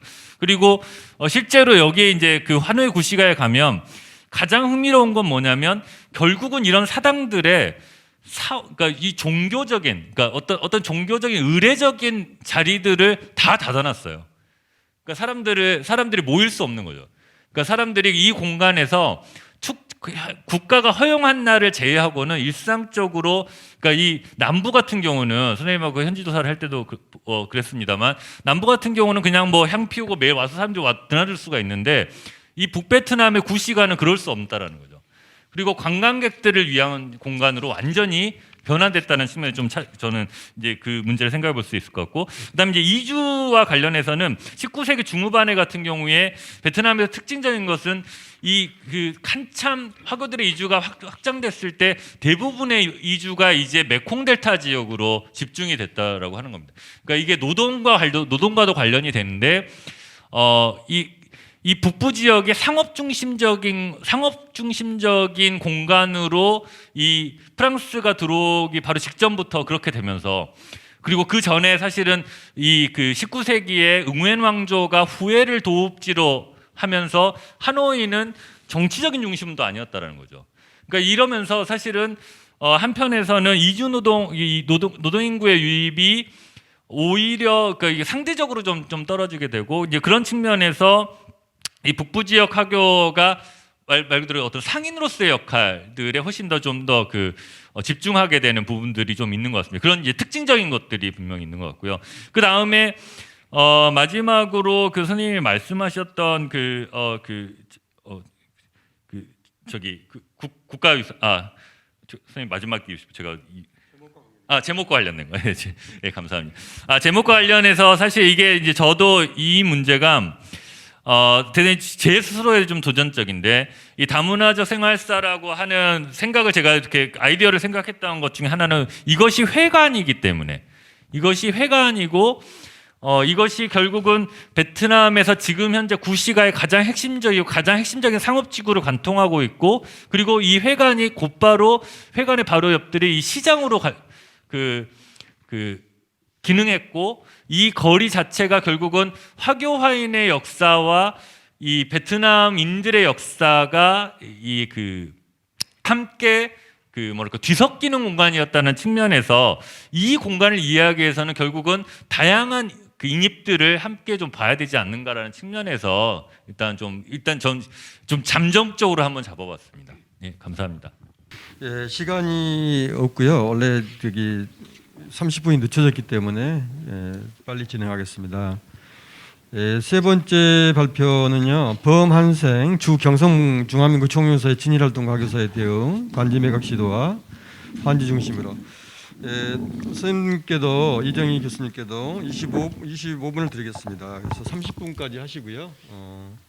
혹시 약속이 있어서 빨리 가셔야 될지 모르겠어요. 어떤 분들은 그렇지 않으시다면 나머지 또 동일하게 김주하 교수님께도 10분 드리겠습니다. 그래서 40분에 끝내는 걸로. 4시에 이제 라운드 테이블이 있기 때문에 이동하셔야 되고 좀 쉬셔야 되잖아요. 그래서 시간 잘 조절해 주시기 바랍니다.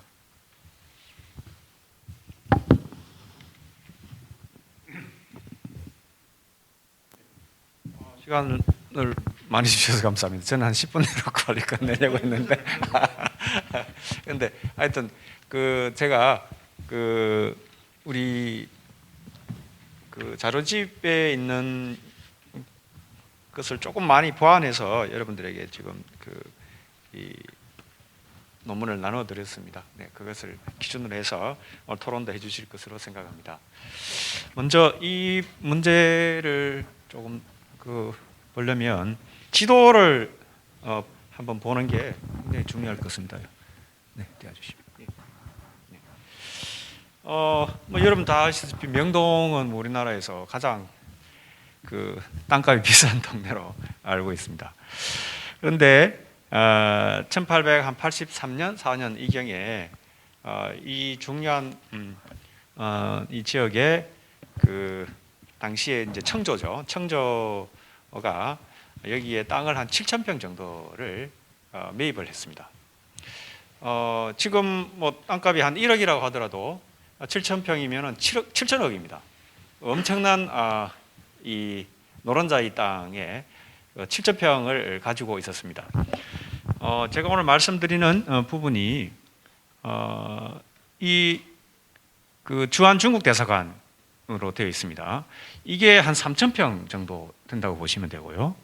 그 다음에 화교 학교가 있습니다. 이 화교 학교가 한 2,000평 정도 됩니다. 그리고 이 뒤편에 눈스퀘어 빌딩이 있는데요. 이게 1,000평 정도입니다. 그런데 이게 1965년에 주한 중화민국 대사관이 이 땅을 매각을 했습니다. 팔았습니다. 그렇기 때문에 지금은 이 땅은 화교 그리고 주한 중국 대사관 어느 쪽 땅도 아니고 이것은 이제 한국인 땅이 되었습니다. 그 다음에 이것을 일명 그 관지라 합니다.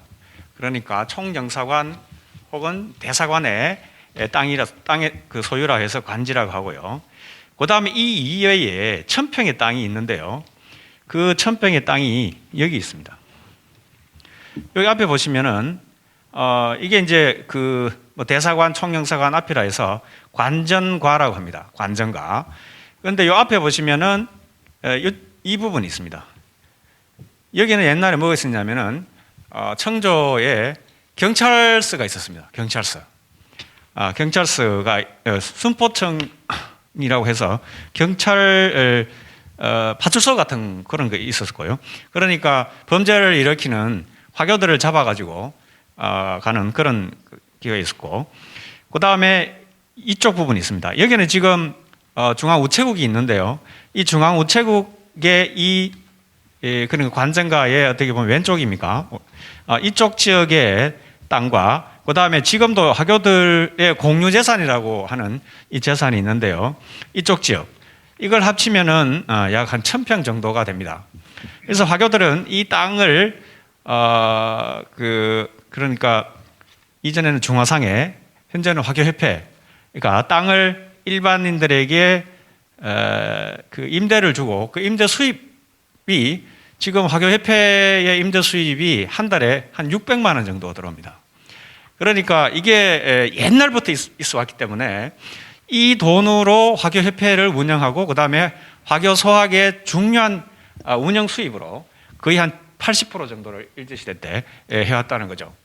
그렇기 때문에 그 관지와 이걸 이제 관유 재산이라고 하는데요. 그러니까 이것은 이제 이 총영사관이 바로 화교 사회에 영구 임대를 했는 겁니다. 그렇기 때문에 이 총영사관에서 이것을 마음대로 매각을 할 수가 없어요. 그래서 화교 중화상회나 화교협회에 물어보고 해야 되는 그런 상황이 있습니다. 그런데 이제 제가 이 논문이 여기 떠 있지 않나요? 심어져 있지 않나요? 여기요. 네. 그러면 제가 뭐 간단하게 말씀을 드리겠습니다. 자, 이 7,000평 그런 1935년의 시점에서 이 땅이 한 7,000평이 있었습니다. 그런데 1935년에 되면 이 땅을 매각하려는 그러니까 관지와 관유재산을 합쳐서 7,000평을 매각하려고 했습니다. 그러니까 이 큰일이죠. 그런데 그 주체가 누구냐면은 범한생 중화민국 경성 총영사입니다. 그런데 이 범한생은 제가 2017년 8년에 그 중일 전쟁 발발 이후에 그 범한생 총영사가 화교들을 모두 데리고 중화민국 정부에서 그 북경 임시정부로 모두 데리고 가고, 그 다음에 그 오색기를 내리고, 오색기 그러니까 중화민국의 정천백일기죠. 그것을 내리고 총영사관에 오색기를 올리는 임시정부의 국기는 그런 여러 가지 친일 활동을 한 것을 밝혀낸 바가 있습니다. 그런데 1935년에 이 범한생이 1934년 11월 달에 경성 총영사로 부임을 하고 35년부터 이 7,000평을 그 당시에 우각희 조선 총독을 통해서 이것을 매각을 하려고 했습니다. 그런데 이것은 이제 화교 사회에서도 어떤 구전으로 내려오고 있는 이야기들이고요. 그 다음에 김희진 선생님은 이것을 신문 기사를 통해서 언급한 적이 있습니다. 그러나 이것은 구전이나 그다음 신문 기사는 어떤 그 공신력인 측면에서 아무래도 한계가 있을 수밖에 없습니다. 그런데 제가 그 대만 국사관에 외교부 당한을 활용을 해가지고 이 1935년에 범한생의 그 이 관지 관유재산 매각 시도를 그 기록한 그 이 자료가 당한 자료가 있습니다. 그래서 그 당한 자료를 제가 확보를 했었고요. 그래서 그것에 근거해서 제가 말씀을 드리려고 합니다. 그래서 그 이게 자세하게 들여다보니까 그 당시에 왕정이가 외교부 장관이었습니다. 외교부장이었고, 그 다음에 그 차장이 누구냐면은 당유임이라는 사람이었습니다. 이 두 사람, 특히 당유임이라는 사람이 이 범한생에게 지시를 해서 이 7,000평의 땅을 매각을 시키고 그 매각액의 절반을 이제 그 당유임과 그 다음에 범한생이 반반 절반씩 나눠 가지는 어떤 그런 모의를 하게 됩니다. 그런데 이러한 시도들이 일어나게 된 이제 역사적 배경이 당시에 중국과 일본은 그 어떻게 보면 좀 평화 무드가 조성이 됩니다. 여러분 아시다시피 만주국이 건국이 되고 그 이후에 그 일본은 화북 지역을 침략을 조금씩 해 들어가는 그런 상황이 있었습니다. 그런데 국력이 일본이 월등히 앞선 그런 상황이었기 때문에 중국이 화북 지역을 방어하기 위해서 평화적인 제스처를 시도하게 됩니다. 그렇기 때문에 그때에 그 대일 외교의 수장을 누구를 세우냐면은 왕증의일을 세우고, 그 다음에 당유임을 세우게 되는데, 이 범한생 이 세 사람은 당시 일본의 유학파입니다. 법정대 그 다음에 출신이고, 그 다음에 당유임은 개요대학 출신이었습니다. 그래서 이 세 사람은 또 손문의 그 국민당의 그 아주 중요한 인물들이기도 했습니다. 그렇기 때문에 이 외교 라인으로 형성되는 이 사람들이 대일 화평, 그다음에 친일 그러한 활동들을 하는 중요한 인물들이었습니다. 그렇기 때문에 이 범한생은 2명에 의해서 임명된 경성 총영사였고요. 그래서 이 조선에 부임하고 난 이후에도 우각희 총독과 친일 그리고 화평, 중일 제휴 협력 이와 같은 그것을 실천하는 그런 활동들을 계속 지속하게 됩니다. 그래서 우각희와 여러 가지 그 좋은 관계를 맺고 있었고, 그 다음에 범한생은 총영사는 이 조선에 오고 난 이후에 일본의 그 우가키 총독의 조선 통치를 굉장히 미화하는 그러한 발언들도 굉장히 많이 했습니다. 그런데 당시에 그 경성 중화상의 주석이었던 왕공원이라는 아주 이 독실한 크리스찬이었는데요. 이 사람이 이 범한생의 이 시도를 간파를 합니다. 그래서 경성 중화상에서 상무위원회를 개최를 하고 이 범한생의 시도를 국민당 중앙위원회 그리고 외교부 그리고 교무위원회에다가 공문을 발송을 합니다. 범한생이 이러이러한 지금 매각 시도를 하니 좀 막아달라고 하는 공문을 발송을 하게 됩니다. 그리고 이 범한생이 이 매각을 완성하기 위해서 남경 외교부에 직접 가게 됩니다.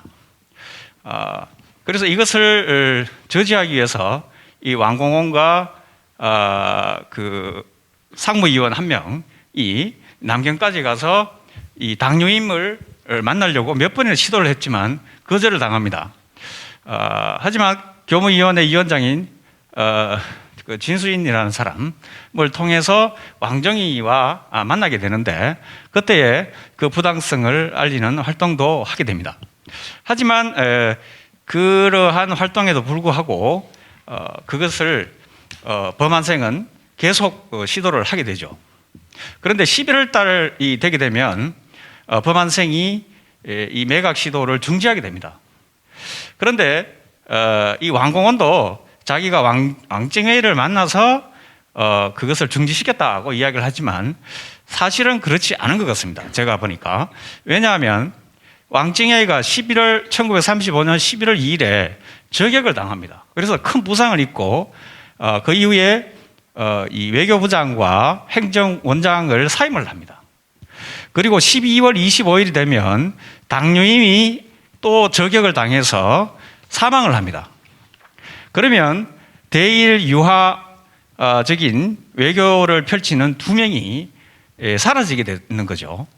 그것은 무엇을 의미하느냐면 바로 범한생 총영사의 정치적 후원자들이 사라지게 된 것을 의미합니다. 그러한 그 사람들의 사임과 이러한 것들이 이 매각 시도를 중지하는 그 결정과 거의 일치합니다.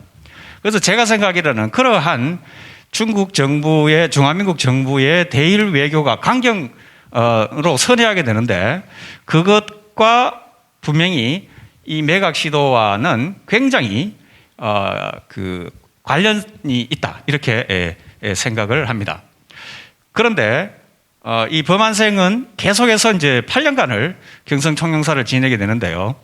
1941년 11월 달이 되면 관유재산이라고 했던 바로 중화상해가 소유하고 있는 중화상해의 해관 부지가 있습니다. 그 해관 부지를 여러분 아마 수표교가 있는데요. 그 수표교 맞은편에 가시면 구 중화상해 건물이 있습니다. 이게 불타가지고는 지금은 없습니다만 이것을 환질합니다. 땅을 바꿨단 말입니다. 그런데 이 땅은 그쪽 땅하고 환지할 수 없는 땅입니다. 왜냐하면 그 중앙우체국의 이 업무량이 증가함에 따라서 이 건물을 조금 더 증축을 할 필요가 있으니까 그 옆에 있는 중화상해 해관 부지를 이 조선총독부가 넣을 필요가 있는 거예요.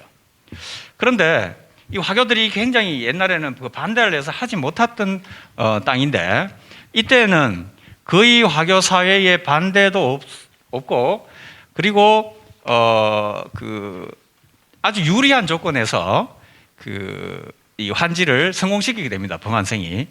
그런데 이제 제가 조선 총독부의 제국의회 설명 자료를 입수를 해서 이것이 어떻게 구체적으로 진행이 되었는가를 구체적으로 분석을 해서 해명을 했습니다. 그러니까 이것이 보니까 조선 총독부가 이것을 성사시키기 위해서 일본 정부의 육해군 대신이나 그리고 외무장관한테까지도 빨리 연락을 해서 범한생이가 재임하고 있는 기간 중에 이 환지를 성공시키지 않으면 위험하다. 그래서 빨리 처리를 해주길 바란다 하는 그런 공문을 입수를 했습니다. 그래서 제가 보기에는 이 범한생이 당시에 친일의 주역이었고, 그리고 이 건을 성공시키기 위해서 여러 가지로 이제 노력을 하고 있었는데, 그러면 화교사회는 왜 35년과 같은 그런 반대 운동을 전개하지 않았는가 하는 문제죠. 이것은 간단하게 설명이 됩니다. 왜냐하면 당시에 경성 중화상에는 완전 의용단체로 전락을 하고 경성 총영사관과 조선 총독부의 그 명령에 따라서 움직이는 단체로 전락을 하게 되는 거죠. 그러니까 이전에 왕공원이 그와 같은 저항 운동을 전개할 수가 없는 것입니다. 당시 왕공원은 35년에 이 범한생과의 그러한 충돌 때문에 상해로 도망을 갔습니다. 피신에 있어서 상해에 있었습니다. 그러면 당시에 그 경성 총영사관의 중화상회의 경성 중화상회의 주신구라는 사람이 있는데, 이 사람은 굉장히 좀 친일적인 인물입니다. 왜냐하면 유풍덕이라는 최고의 주단포목 상점의 경영자였어요. 그래서 일본의 미쓰이 물산하고도 굉장히 친밀한 관계에 있는 사람입니다. 그렇기 때문에 대놔놓고 반대를 할 수가 없는 입장이었고, 그리고 서슬이 풀은 그런 상황 속에서 이 환지가 부당하다는 것을 알면서도 그렇게 할 수밖에 없었던 그런 사정이 있었다 하는 것을 말씀드립니다. 그 이후에 이 7,000평의 땅은 1965년에 천평이 중화민국 대사관이 1,000평을 이제 매각을 하고, 그 매각한 그 대금으로 현재의 그 연희동에 가시면 한성 화교 중학교가 있는데 그 부지를 매입을 하게 되죠. 그리고 1992년이 되면 외교 재산이라고 하는, 그러니까 그 부분 3,000평이죠. 3,000평을 중화인민공화국에게 넘겨주게 됩니다. 그래서 그 부지에다가 아주 높은 빌딩의 현재의 대사관을 세우게 되었던 것이고, 그런데 이제 문제는 아직도 많이 남아 있습니다. 그러면 다른 지금 화교협회가 관리하고 있는 그런 부지, 그리고 화교소학의 부지, 이것을 앞으로 또 어떻게 할 것인가 하는 여러 가지 지금 문제들이 많이 남아 있어서 현재 진행 중의 땅이라고도 할 수가 있겠습니다. 네, 이상입니다. 네, 감사합니다. 네, 그러면 이어서 우리 김주하 교수님께서 토론해 주시겠습니다. 자, 먼저 이정희 교수님은 사실은 한국 학계에서 화교 연구에 있어서는 사실 굉장히 선구적인 역할을 하시는 대표적인 학자시고, 제가 이런 분의 이제 논문 심사를 맡게 되어서 굉장히 영광으로 생각합니다. 그리고 범한생의 이제 오늘 이제 주제 말씀해주신 이제 범한생의 행적에 관해서는 사실상 국내에서는 이정희 교수님하고 김희신 교수님의 연구가 대표적이고, 두 분이 가장 선구적으로 연구를 많이 하셨고, 특히 이제 범한생의 이 친일 행적에 관해서는 이정희 교수님이 구체적인 사례를 바탕으로 다른 연구에서도 소상히 밝혀주고 계시고, 이 논문도 그러한 기존 연구 활동의 일환인 것 같습니다.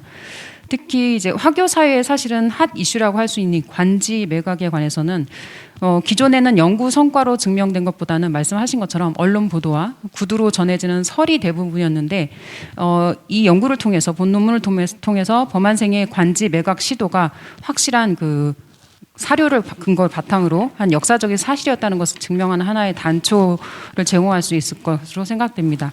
사실 저는 화교 연구에 지대한 관심을 가지고 있는 신생학자이지만 역사학자는 아니기 때문에 본 논문에 대해서 제가 구체적인 코멘트를 하는 게 참 역부족입니다. 그래서 이제 화교 연구자로서, 화교에 관심을 갖고 있는 연구자로서 본 논문을 읽으면서 몇 가지 제가 생긴 궁금한 점들, 의문점들에 대해서 질문을 하는 것으로 토론을 대체하고자 합니다. 그래서 제가 좀 질문이 많은데 이 관련해서는 이제 오늘 발표하신 이정희 교수님께 사전에 드려서 아마 교수님께서 간략하게 그 중에서 필요한 부분만 이제 대답을 해주시면 될 것 같습니다. 이 역사학자들의 이렇게 제가 논문을 읽으면은 꼭 마치 서양 미술사들이 이제 미술 고전 옛날 미술 복원하는 그런 작업처럼 굉장히 섬세하고도 조심스러운 부분이 많이 있는 것 같습니다. 그래서 이 굉장히 흥미롭게 읽긴 했는데 보통 이제 연구자분께서는 이제 이정희 교수님은 1935년 이 범안생의 총영사관 부지 매각은 단지 기존의 이제 속설처럼 화교 사회의 반대뿐만 아니라 당시 정치적인 세력 교체가 있었기 때문에 이것이 무산된 것이다 이렇게 이제 판단을 하셨고 이것이 논문의 굉장히 중요한 또 요점이기도 한데 그렇다면 당시 범안생의 이 정치적 후원자였던 배우 인물인 왕정이와 당 유임의 실각이 없었다면 화교 사회가 아무리 반대했어도 이 매각건이 처리되었을 것이라고 교수님은 보시는지 이 화교 사회의 강한 반발과 당시 이 정치 상황 이런 것들이 총영사관 매각의 불발의 결과를 가져오는데 각각 어느 정도의 역할과 기능을 했다고 보시는지 이게 궁금하고요. 두 번째는 본문에서 이제 당 유임이 실질적으로 매각을 지시했다고 기술하셨는데 결국 외교 당국이 뭐 왕정위를 비롯한 외교 당국이 화교 사회에 손을 들어주면서 매각권은 숲으로 돌아갔습니다. 표면적으로는.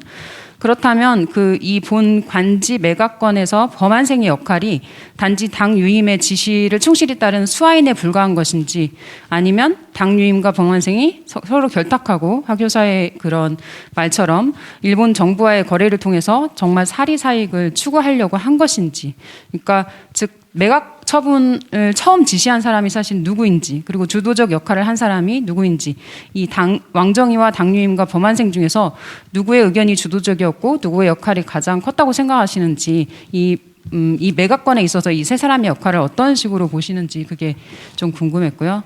그다음에 세 번째는 매각은 이제 35년의 매각 시도는 결국 이루어지진 않았습니다. 그런데 5년 뒤에 이제 1940년대에 환지는 이루어졌는데요. 오히려 이 35년에 매각하는 것이 화교사에 더 유리한 것인지 아니면 매각은 저지했지만 나중에 환지만 이루어진 것이 결론적으로 화교사에 더 유리했는지 왜냐하면 이 공간의 역사가 굉장히 파란만장하고 지금도 현재 진행형으로 알고 있는데 결론적으로는 어떤 결과인지도 궁금하고 이제 교수님께서 이 논문에 보면은 당시 화교사의 대응이나 반응은 볼 수 없었다 이제 말씀하셨는데 물론 여러 가지 여건상 근데 이후에 이 문제에 대해서 화교사회는 어떻게 평가하는지 굉장히 궁금하다는 생각이 들었습니다. 그리고 오늘 이제 발표하신 이 인물 범안생이라는 사람에 대해서 사실은 이렇게 친일 행적을 밝힌다는 게 그 사람을 평가하는 것이 굉장히 조심스러운 부분도 있는 것 같아요. 그래서 이제 뭐 예를 들면 김희신 교수님의 친일과 생존 사이라는 이런 제목처럼 다른 논문들에서도 그 사람의 이제 친일 행적에 대해서 어떤 상황에 의해서 어쩔 수 없이 차선책으로 이렇게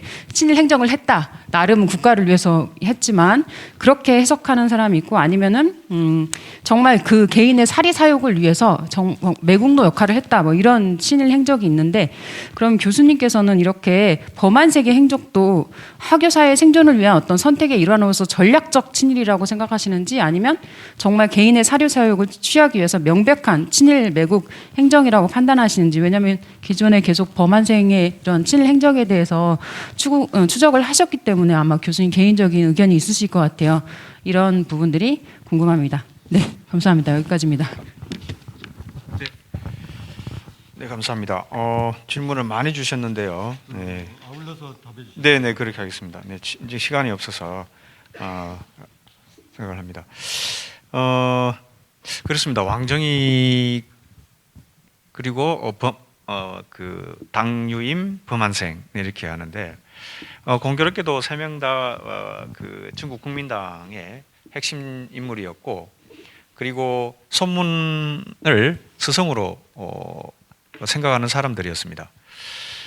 그런데 이제 제 생각은 그렇습니다. 이 사람들이 사리사욕만을 채우기 위해서 그렇다. 저는 그렇게는 우리가 단순하게 볼 수는 없다고 생각합니다. 그 사람들이 또 아주 지식인들이고 그 당시는 일본에서도 대학까지 유학을 했던 그 인물들이기 때문에 사리사욕만 했다기보다는 35년의 그들의 행적을 이렇게 쭉 쫓아가 보면 이 사람들이 이제 자기들이 만약에 일본하고 지금 화평을 하지 않으면 화북도 모두 다 침략당해서 빼앗길 것이다 하고 생각을 하고 있었습니다.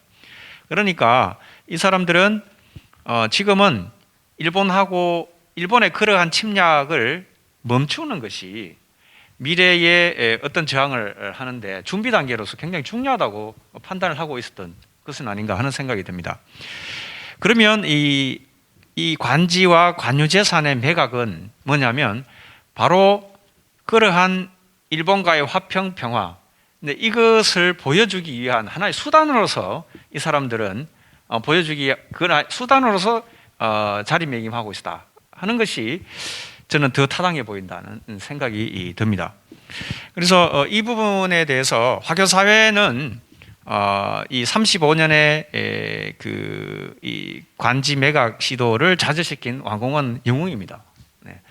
그리고 이 부분에 대해서는 제가 또 다른 논문에서 썼기 때문에 그 부분은 그것을 참고, 그다음 김희준 선생님의 논문도 있고 하니까 그것을 참고해 주시면 고맙겠습니다. 그리고 이 친일 문제는 굉장히 민감한 문제이기 때문에 간단하게 그렇게 말을 할 수는 없고 여러 가지 정황들을 종합적으로 고려해서 판단해야 될 것이 아닌가 하는 생각이 듭니다. 네, 감사합니다. 네. 감사합니다. 혹시 최종적으로 짧게 반드시 오늘 한 말씀 드려야 되겠다 이런 말씀 있으면 해주셔도 되겠습니다. 네, 수고하셨습니다. 중국이 가지고 있는 다양성, 위상이 이런 논문을 통해서 드러난 것 같습니다.